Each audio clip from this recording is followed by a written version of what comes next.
Kalau begitu Papua merdeka saja kalau begitu dong. Ini paling kejam seperti yang dikatakannya ini. Ini rasisme yang paling tidak bermoral, tidak manusiawi dari Jenderal TNI Profesor Dr. Abdullah Mahfud Hendro Priyono atau sering disebut AM Hendro Priyono menghina dan merendahkan orang asli Papua bahwa pindahkan saja 2 juta orang asli Papua ke Manado dan orang-orang Manado dipindahkan ke Papua supaya dengan sendirinya hilang. Mau menghilangkan orang Papua? Jangan coba-coba. Saya bisa ngamuk. Nanti saya bawa tentara Amerika agar Papua menjadi provinsi ke-52.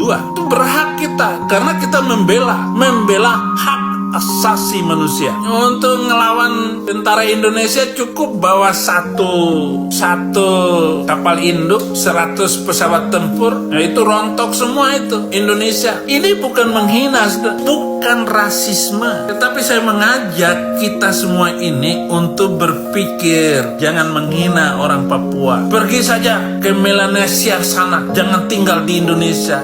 Apa maksudnya? Orang Papua adalah bangsa yang sopan santunnya sangat tinggi sekali. Tetapi harta kekayaan Papua dipakai oleh pemerintah Indonesia. Sementara orang-orang Papua itu miskin. Orang-orang Papua sengaja nggak dibangun infrastruktur, sengaja nggak dibangun puskesmas, sekolah-sekolahnya, terutama orang-orang Papua gunung itu. Saya sudah bilang berkali-kali, saya sudah lama melayani di Papua, saudara-saudara. Dan saya bersama-sama dengan orang Papua menangisi keadaan negeri Papua. Lalu berita-berita di tingkat nasional, mereka mengatakan bahwa mereka adalah teroris, kelompok bersenjata merdeka, macam-macam. Itu tentara membuat istilah untuk mereka. Masa orang Papua dibilang teroris? Orang di negerinya sendiri, tanahnya sendiri, dia ada di negerinya sendiri. Emas yang ada Freeport itu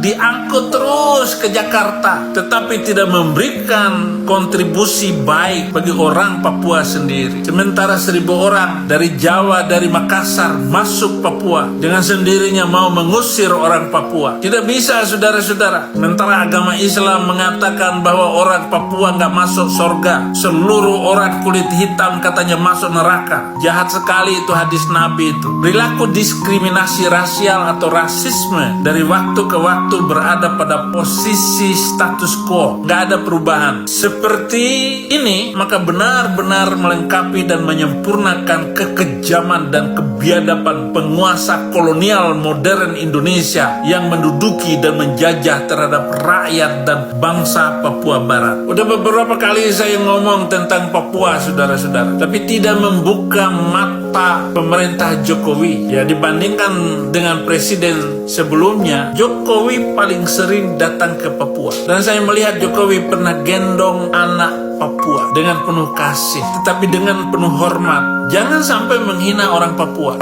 Bangsa Indonesia sudah tergadai dengan utang luar negeri 7.000 triliun rupiah. Indonesia dibangun dengan utang pinjaman luar negeri. Perusahaan Freeport adalah perusahaan paling besar membantu bangsa Indonesia, tetapi juga menginjak martabat bangsa Papua. 5 rakyat miskin Indonesia hampir mayoritas yang menjadi beban pemerintah, dan 6 rakyat tidak berpendidikan di Indonesia hampir mayoritas yang membahayakan Indonesia, karena orang-orang tidak berpendidikan dengan mudah dimanfaatkan, diprovokasi, diobjekkan dengan jalan adu domba untuk berbagai tujuan dan kepentingan politik. Contoh adalah Muslim bodoh. Dengan gampang mereka dipermainkan, adu domba, penghinaan. Dan inilah kebodohan bangsa yang bodoh, dungu. 7, para penguasa dan elit di Indonesia saling menyerang satu dengan lain dan tidak saling percaya. Saling menghormati pun tidak, dan saling mendengarkan satu sama lain tidak. Kalau debat di televisi itu, saudara-saudara, lelucon saja. Selesai debat, ya salaman. Islam baik-baik saja. Apalagi Rocky Gerung, utusan Allah, Rasulullah, kata Abah Aos,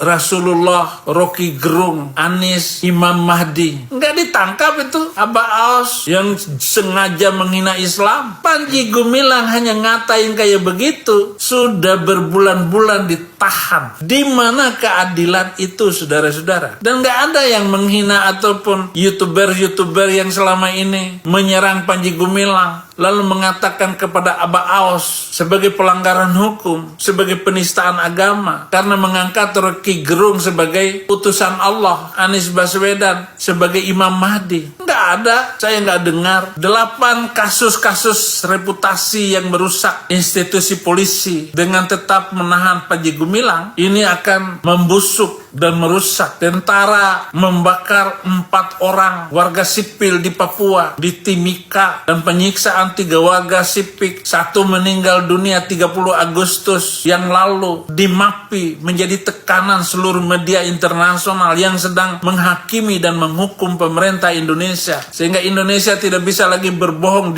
di forum PBB. Pembunuhan dan penyiksaan terhadap orang-orang yang gak disukai di Indonesia berjalan terus.